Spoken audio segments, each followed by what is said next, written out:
Before watching the video, don't forget to subscribe to our channel by clicking the subscribe button below and clicking the bell icon to be notified whenever we publish a new video. You have probably heard that hydrogen peroxide is good for the gums, right? Because it acts as a disinfectant, hydrogen peroxide actually has many uses. However, you have to be careful. Miracle recipes with hydrogen peroxide in your mouth don't always work.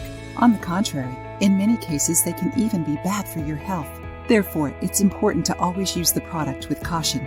If you have problems with your gums, such as gingivitis, hydrogen peroxide can help. Gingivitis is a bacterial disease that causes inflammation in the mouth and bleeding gums. It can happen either from food debris stuck between your teeth or from poor oral hygiene. For this, you can make a solution of hydrogen peroxide and water.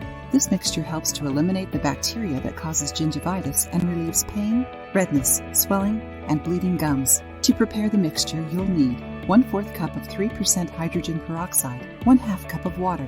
Add the hydrogen peroxide to the cup of water and mix it. Rinse the mixture for 30 seconds and then spit it out. This hydrogen peroxide solution can be used for up to 2 to 3 days. It's not necessary to rinse your mouth with water after using hydrogen peroxide solution, but if you don't like the taste that's left in your mouth, you can do that. Not only does it help with gingivitis, but it also eliminates bad breath and can be used to relieve bleeding after extractions. But in case of extractions, talk to your dentist before using this solution, okay? Did you like to know how to use hydrogen peroxide to treat gingivitis?